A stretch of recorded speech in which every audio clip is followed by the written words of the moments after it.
أعوذ بالله من الشيطان اللعين الرجيم بسم الله الرحمن الرحيم الحمد لله رب العالمين والصلاة والسلام على سيدنا ونبينا بالقاسم محمد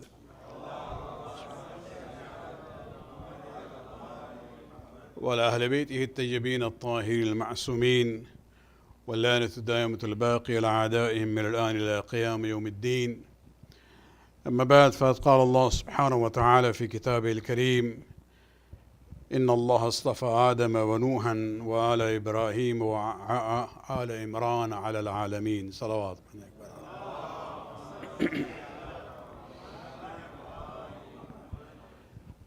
Keeping in mind that tonight would be the Shab-e Shahadat of our ninth Imam, Imam Muhammad Taqi alayhi salatu wassalam.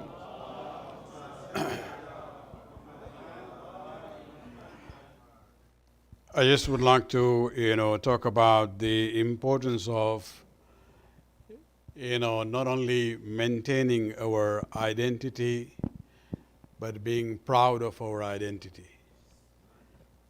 These days, the most civilized world, which is based on science and technology, when it comes to human issues, it is the most confused one. These days, we don't know. People at the workplace, when they write their names, you see all these alphabets there at the end: he or she or he and him. It shows that we really are moving into an area where instead of going up, we are going actually down.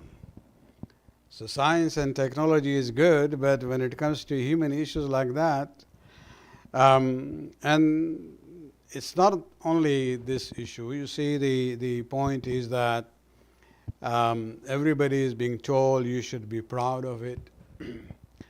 Now even the washrooms are becoming, I don't know what's happening to the schools. I remember reading one article, there was a new school being built, an elementary school in Toronto. And the washrooms were supposed to be all, gender neutral. And this is where you see how, there were parents who were very upset about it. They had only one washroom specifically for Muslim girls. All others were there just, gender neutral. On one hand, we talk about so many issues of protection for, boys and the girls, and then in other situations, and we can't even go and talk about it in detail on the minbar here. We have all different ages here. But you can think about, the problems which is coming up. And so there is a outcry against it. But this is how the society is going on, that even when it comes to the identity. And on the other hand, we are told that, you should be proud and you should display your identity. Not only that, others are being forced to recognize whether you are he, you are she, and you will see it will be, maybe just call them it. And this is where the confusion is coming up, and when it comes to even different lifestyles, the whole society is being forced to kind of celebrate it. We are not forcing our values on our perspective about life on others, but we don't want to be imposed and asked to celebrate the other alternative lifestyles, especially when it comes to the public school system. This is being forced onto the mind to the young children. I remember once having a meeting with the senior staff of the York Region School Board. Normally we have, once a year they come and visit. We talk about different issues affecting those areas of York Region where they have sizable, Muslim population and their students. if they have issues like that. And many times we have seen they have been very accommodative, and so there is no problem in that. But the last time we had the discussion, this issue came up about what is being taught as far as sexuality is concerned. And I said, you on one hand, you're talking about the textbooks for very young children. One has the picture of a man and a woman and children, couple of children, which is fine. Then there is next page which has the picture of man, woman and a child. A third one is man and a child. And I said, well, why don't you add one more? And make it a man and two women. And as soon as I said that, the hands went up. I said, no, this can't be. I said, why not? You're talking about inclusion. You're talking about, accepting everyone. And I'm not promoting, men to get a second wife or third wife. Islamic view is in place. But don't say that Maulana Rizvi saying that, okay? But this was the point. If you want to really be inclusive about different lifestyles, this is one more. At that time, automatically their hands went up. They said, no, this can't happen. And this is where we have to realize, that we live in very difficult times. And as far as these issues are, which are actually new issues, didn't exist about 10 years ago, as far as the school boards are concerned. And so, keeping in mind, the life of Imam Muhammad Taqi al-Jawad alayhi salatu wasalam,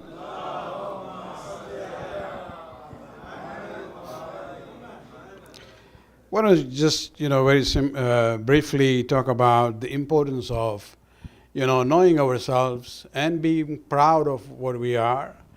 And we should not shy away from our name, our identity, or our faith. When it comes to the issue of even, physical manifestation of what we are, it shouldn't be an issue at all. We live in a multicultural society where every community is allowed to practice their own faith. As long as we do not infringe upon the rights of others, as far as the law is concerned, there shouldn't be an issue at all. And so we have moved away from that area where immigrants would come initially and even change their name. Muhammad would be called Mo. Those days are gone. You have to be, the Chinese don't come and say, oh, you cannot pronounce my name properly. Or the Russians don't do that. They would ask people to say my name properly.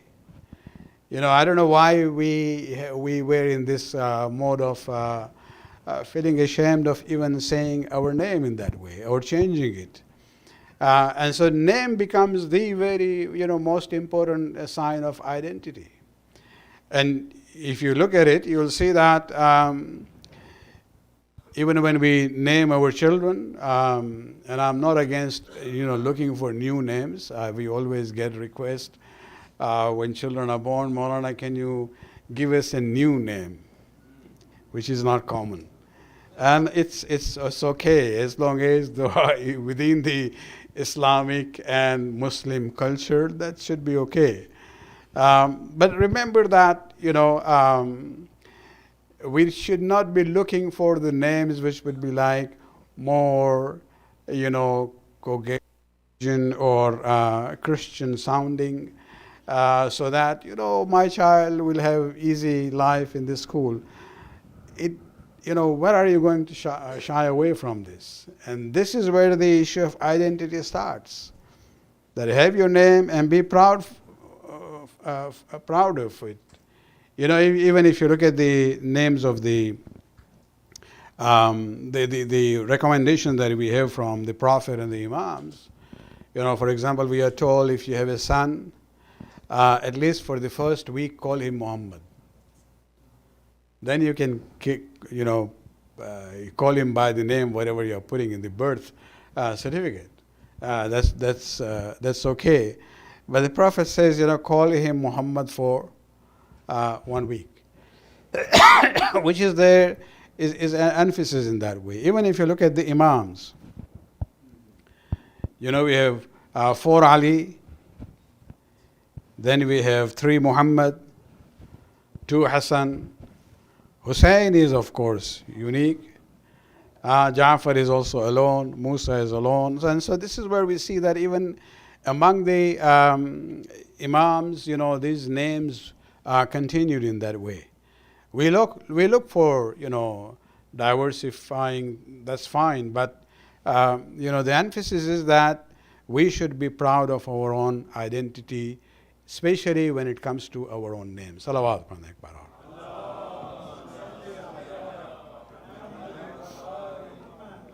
Even on the issue of, our clothing, it's one way of, reflecting what you are.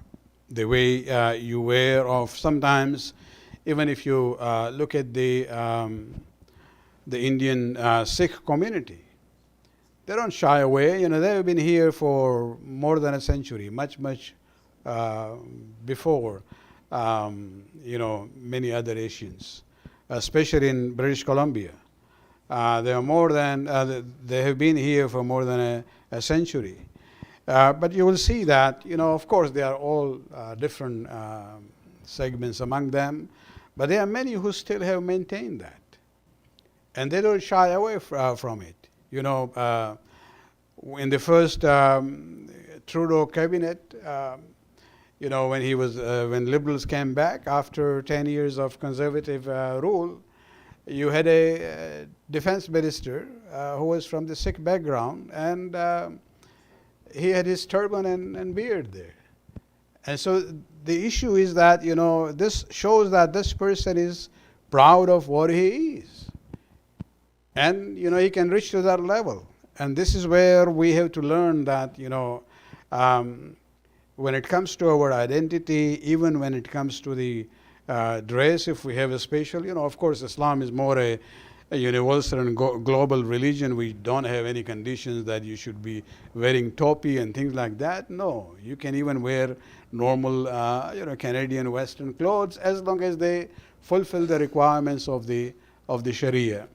But when it comes to this issue of using things which symbolizes or identifies you as a Muslim, even when it comes to the wearing of the rings, the selection of the ring stones, even the writing on it, our Imams have been very particular about it. When it comes to Imam Muhammad Jawad alayhi salam, he had, mashallah,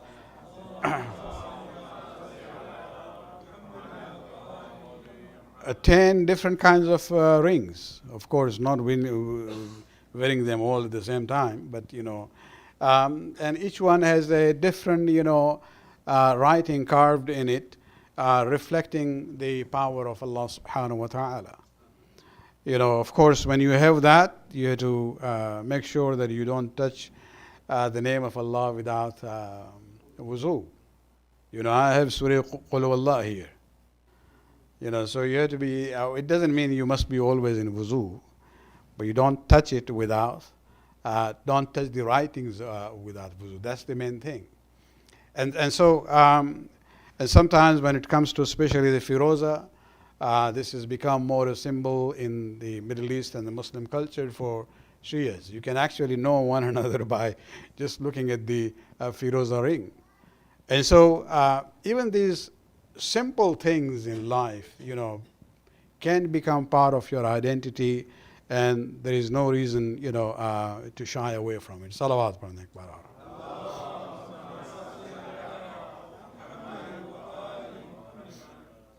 I was at the graduation ceremony at UFT just 2 weeks ago. They invited me to be one of the religious leaders to conclude the ceremony with the dua. And it was interesting for me to see that many of the masters and students who were coming up, of course, many of them were Muslimah, with their hijab. But Muslims and even non-Muslims, even in the audience, I could see the adults, where many of them would actually put on this keffiyeh, as a support for Palestinians. And they didn't shy away from it. And even the administration of UFT didn't say you can't come on your graduation on the stage, receiving your diploma in that way. And this is actually a very positive sign we see of maturity of the Muslim community who are now feeling comfortable in this land. This is their watan, and they have the legal right to, display their own identity, whether it's through names or their dress code. Salawat padhne ek baar aur.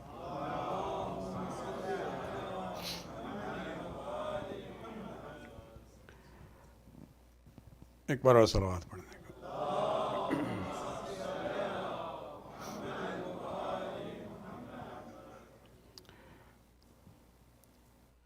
One of the ways by which we always reinforce our aqidah again and again is through the du'as, and especially I would like to, it's a famous dua which is there also in Mafati in the very beginning.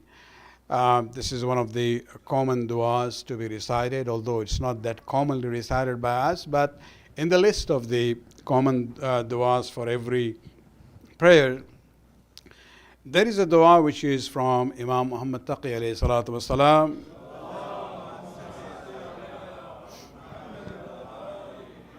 Which is more a statement of our aqidah rather than dua. Dua is what you are asking to Allah subhanahu wa ta'ala.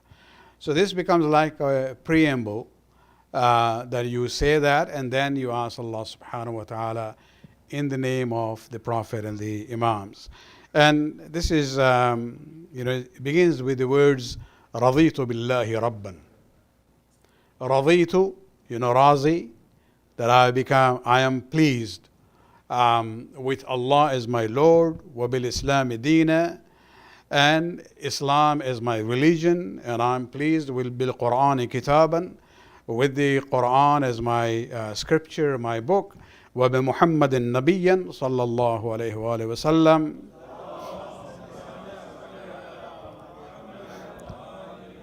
That Muhammad is my Nabi, وَبِعَلِيٍّ وَلِيًّا, that Ali is my wali, وَلَحَسَنَ وَلَحُسَيْنَ وَعَلِي ibn al-Husayn وَمُحَمَّد ibn Ali وجعفر ibn Muhammad وموسى ibn Jafar وعلي ibn Musa ومحمد ibn Ali وعلي ibn Muhammad والحسن ibn Ali والهجة ibn al-Hasan bin Ali أئمة. صلوات عليك.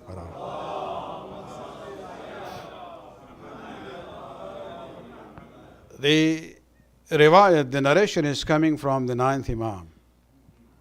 But if you look at the list, he is including the 10th Imam, the 11th Imam, as well as the 12th Imam. And there's no issue about it because we believe in this concept of ilm al-ghaib that they had about the future.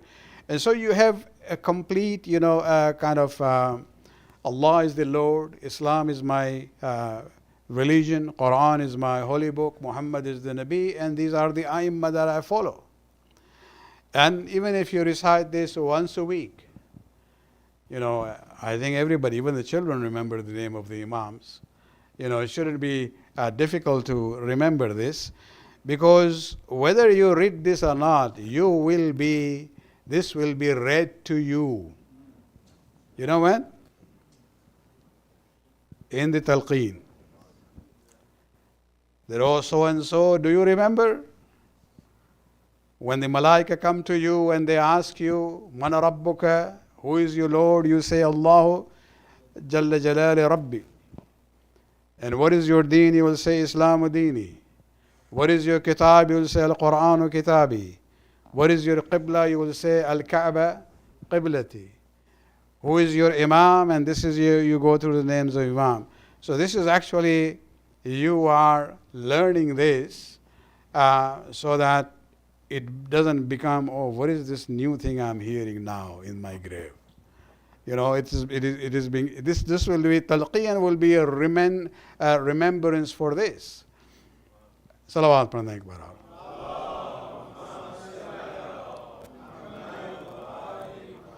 And then, it continues, Allahumma waliyakul hujja fahfudhu min bayna yadayhi wa min khalfihi wa an yaminihi wa an shamalihi wa an fawqihi wa min tahtihi.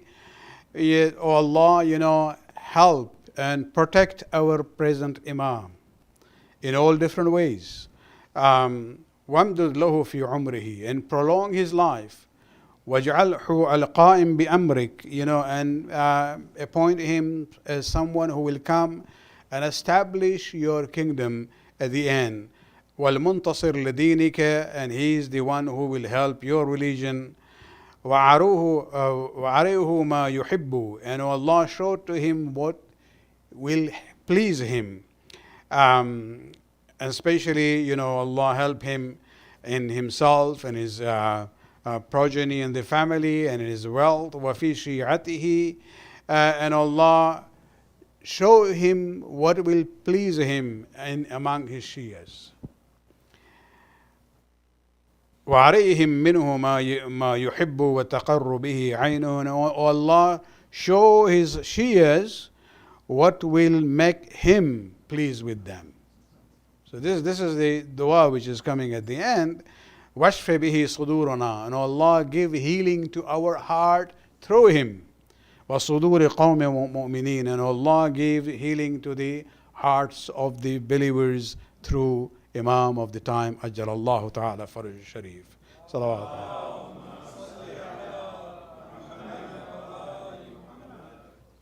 One of the companions of the Imam, who was actually from the family of the Ahlul Bayt, his name is Abdul Azim.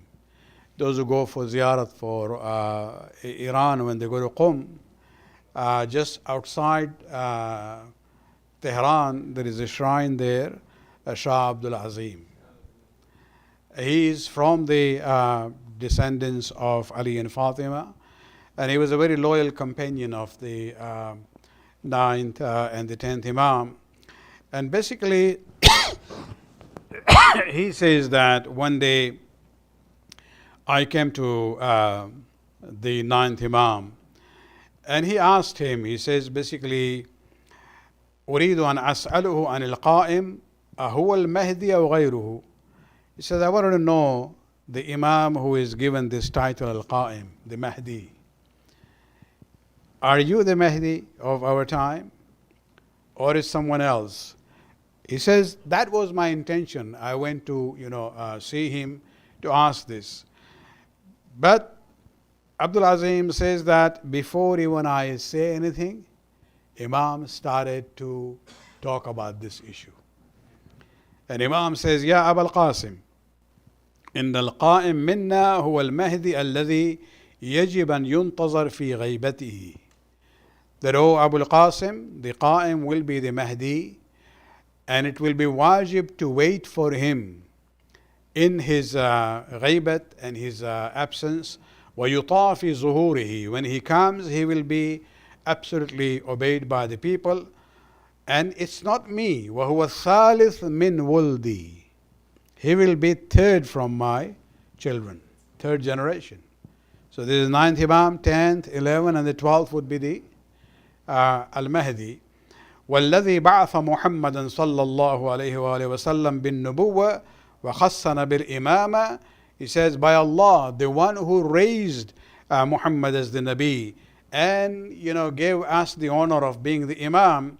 إِنَّهُ لَمْ يَبْقَ مِنَ الدُّنْيَا إِلَّا يَوْمٌ وَاحِدٌ لَطَوَّلَ اللَّهُ ذَلِكَ الْيَوْمَ حَتَّى يَخْرُجُ فِيهِ. That even if from the age and the lifetime of this world only one day will remain, Allah will prolong that day until He appears. فَيَمْلَعُ الْعَرْضَ قِسْطًا وَعَدْلًا. This is just to emphasize that His coming is absolute. Even if it's the last day, Allah will prolong that day and He will come. فَيَمْلَعُ الْعَرْضَ قِسْطًا وَعَدْلًا كَمَا مُلِئَ جَوْرًا وَالظُّلْمًا. And He will fill the earth with justice and fairness, the way it would be filled with tyranny and injustice. وَإِنَّ اللَّهَ تَبَارَكَ وَتَعَالَى لَيُصْلِحْ لَهُ أَمْرُهُ فِي لَيْلَةٍ كما أصلح أمر كريمه موسى. And the issue for him will be resolved immediately, just as Musa alayhi salam, in that journey from Madian back to Egypt. It was a stormy night, it was very dark. He couldn't see the way forward, and then he saw a fire at the top of the mountain. He decided to go there. At least he will see someone or get a torch from it. And what happened? He went there to look for, what we call the lamp or the light there, but he came with risalat. That was the way Allah subhanahu wa ta'ala called him there. And so the Imam, the ninth Imam, is using that example, that just in that one night, Allah subhanahu wa ta'ala gave that mission of risalat to Musa alayhi salam. Similarly, this is what's going to happen for him. And this is where Imam ends by saying, أفضل أعمال شيعتنا انتظار الفرج. The best of the deeds for our Shias are to be in the state of waiting for the appearance of the Imam of the time. أجر الله تعالى فرجه الشريف. صلوات منك برا.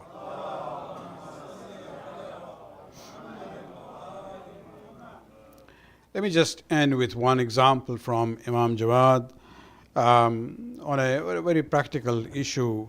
He eventually became the son-in-law of Ma'mun Rashid.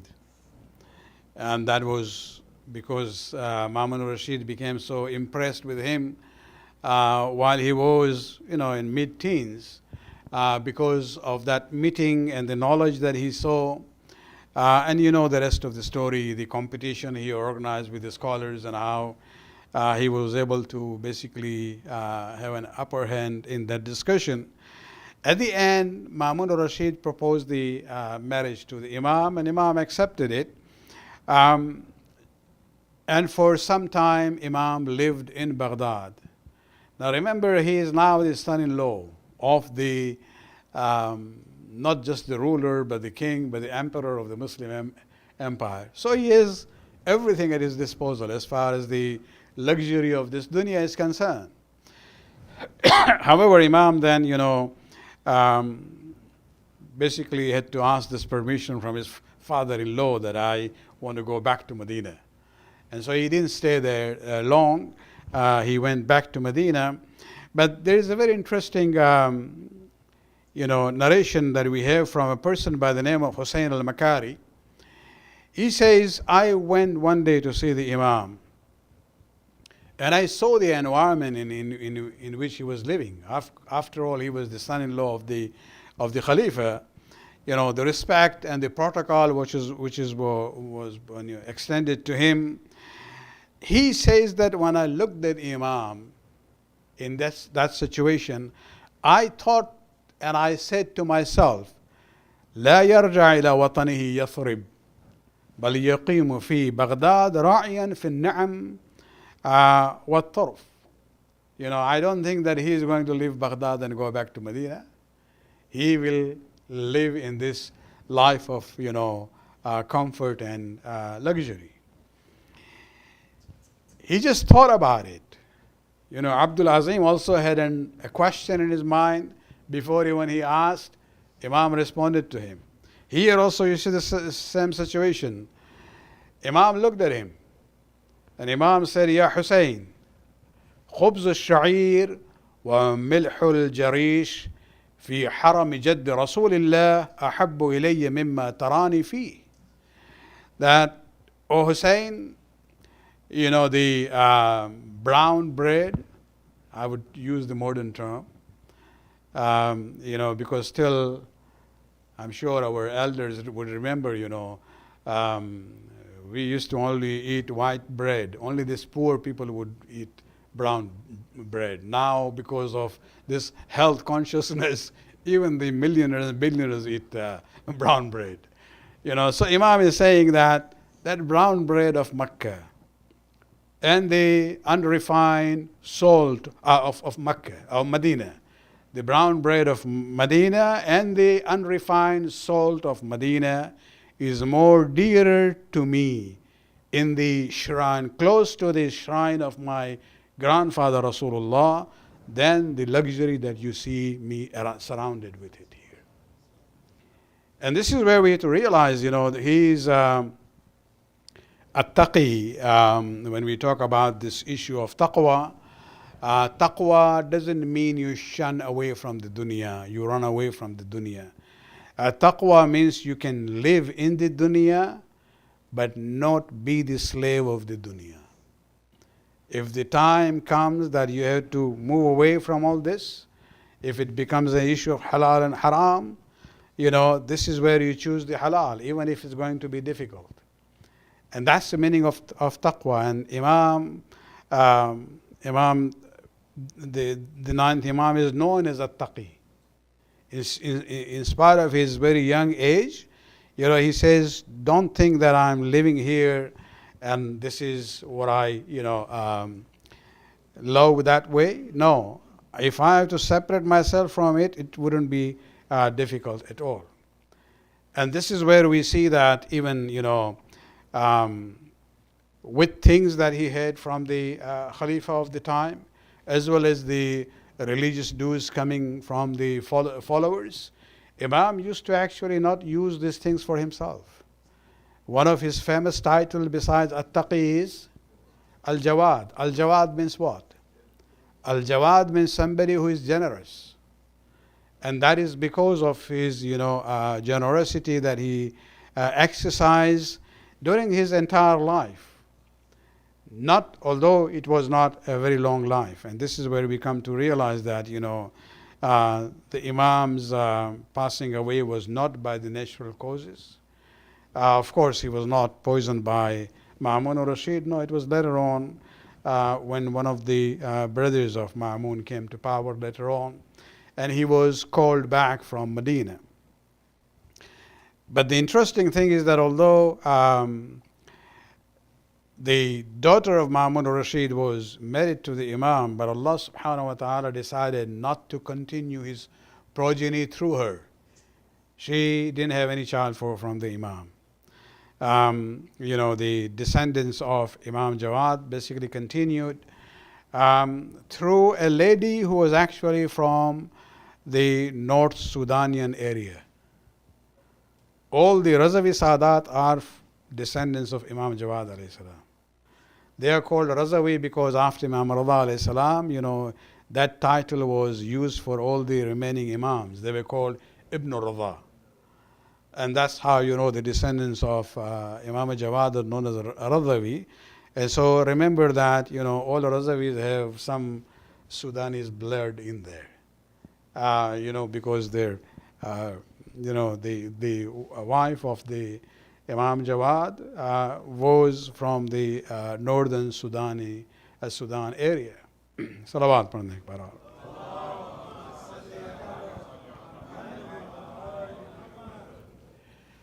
इसलिए ये जो ज़ात पात का मामला हमारे यहाँ होता है ना, वो हिंदुओं के इन्फ्लुएंस में इन लोगों को अपने सादात को भी अपने दिमाग से निकाल देना चाहिए. If you go back, you will see that, even if they are Sadat, it doesn't necessarily mean कि वो हर लिहाज से जो है वो हाशिमी हैं. नहीं. और इसमें कोई क़बात नहीं है इस्लाम में. खुदावंद आलम ईमान को देखता है, तक़वा को देखता है, नेकियों को देखता है. इमाम जवाद और उनके दादा इमाम मूसा अलैहिस्सलाम के मज़ार को भी आप देख लें. चूँकि बगदाद के सबर्ब में है, तो वहाँ सिर्फ शिया नहीं जाते हैं ज़ियारत के लिए. आप next time when you go, आप देखिएगा इधर उधर आपको बहुत से मिलेंगे जो वहाँ हाथ बांध के नमाज़ पढ़ते हैं. वो इसलिए कि वहाँ सुन्नियों में भी मशहूर है कि अगर तुम्हारी तकलीफ़ हो, परेशानी हो, हाजात कबूल नहीं हो रही है, तो उस बारगाह में जाओ और उनके तवस्सुल से खुदावंद आलम से दुआ करो. और इसीलिए उसको बाबुल हवाइज भी कहते हैं. جناب عباس کے بھی روزے کو کہتے ہیں باب الحوائج، لیکن کاظمین کے روزے کو بھی باب الحوائج اسی عنوان سے کہا جاتا ہے۔ تو امام جو ہے وہ آخری دور جو گزرا ہے، بہرحال جو ان کے امام کی جو شہرت کی وجہ سے، ان کے اخلاق کی وجہ سے لوگ ان کی طرف کھینچے چلے جا رہے تھے، اور یہی ایک ایشو تھا کہ جس پر یہ ہاتھ نہیں لگا سکتے تھے خلفاء، اور آخر میں یہی پلان ہوتا تھا کہ انہیں راستے سے ہٹایا جائے اور زہر کے ذریعے ہی۔ بس ہم اتنا ہی کہیں گے امام علی نقی علیہ السلام کی خدمت میں کہ آپ کے بابا کی شہادت واقع ہوئی، لیکن احترام کے ساتھ، چونکہ اس رشتہ داری کا بھی خیال رکھا گیا تھا، ظاہری رکھ رکھاؤ کی بھی بات تھی، احترام کے ساتھ جو ہے امام کا جنازہ اٹھایا گیا ہے، اور ان کے دادا کے پہلو میں ان کو دفن کیا گیا ہے، ان کے جد کے پہلو میں۔ مجھے ایک اور جنازہ یاد آتا ہے کہ جہاں نواسے کی خواہش تھی، امام حسن نے کہا تھا اپنے بھائی سے کہ اگر ممکن ہو تو مجھے اپنے نانا کے جوار میں دفن کیا جائے، لیکن اگر نہ ہو تو صرف کم سے کم زیارت کے لیے کوشش کرنا، لیکن اس کے سلسلے میں اصرار کی ضرورت نہیں ہے، تلوار اٹھانے کی ضرورت نہیں ہے۔ لیکن وہ جب جنازہ اٹھا ہے، نواسے رسول ہے وہ، امام جواد تو پھر بھی کئی نسلوں کے بعد کی بات ہو رہی ہے، یہ بغداد نہیں ہے بلکہ مدینہ رسول ہے، نواسے رسول ہے۔ لوگوں نے دیکھا ہے کہ وہ اپنے دوش پر امام حسن کو رکھتے تھے، ممبر پر اپنے ساتھ بٹھاتے تھے، لیکن اس کے باوجود بھی جب وہ جنازہ اٹھا ہے اور کوشش ہوئی ہے کہ رسول اللہ کے روزے کی طرف لے جایا جائے، تو آل مروان نے آ کے روکا ہے، اور اس وقت جو ہے عائشہ بھی ان کے ساتھ ساتھ آگے آگے رہی ہیں۔ اس وقت یہاں تک جب جوانان بنو ہاشم نے کوشش کی کہ اس جنازے کو اور آگے بڑھایا جائے، تو وہاں تیروں کی بارش ہوتی ہے، کچھ تیر آ کے تابوت امام حسن مجتبیٰ پر پیوست ہو جاتے ہیں، عزاداران حسین بنو ہاشم کے جوانوں کی تلوار نکل آتی ہے، لیکن امام حسین ابن علی نے کہا ان جوانوں کو ایک لحاظ سے ٹھنڈا کرتے ہیں کہ اپنی تلواروں کو نیام میں رکھ دو۔ بھائی کی اس وقت پھر آل مروان سے کہتے ہیں کہ میری بھائی کی وصیت نے میرے ہاتھ کو باندھ دیا ہے، ورنہ ہم بتاتے کس طرح سے ہم بھائی کے اس تابوت کو طواف کے لیے نانا کے قبر کے پاس کس طرح سے لے کے جاتے۔ بس ہم اتنا کہیں گے، اے حسین ابن علی، یہ آپ کے بھائی کی وصیت نے آپ کے ہاتھ کو باندھ دیا تھا، لیکن آپ کے بیٹے کی کیفیت کو دیکھے کہ اس کے ہاتھ میں ہتھکڑیاں تھیں، وہ بابا کے لاش کو کربلا میں بے گور و کفن دیکھتا ہوا روانہ ہو گیا۔ ألا لعنة الله على القوم الظالمين سيعلم الذين ظلموا أي منقلب ينقلبون۔ خداوند اس قلیل بار قبول فرما، ہمارے گناہوں کو بخش دے، ہمارے توفیقات میں اضافہ فرما۔ خداوند امام کے ظہور میں تعجل فرما۔ ربنا تقبل منا انك انت السميع العليم۔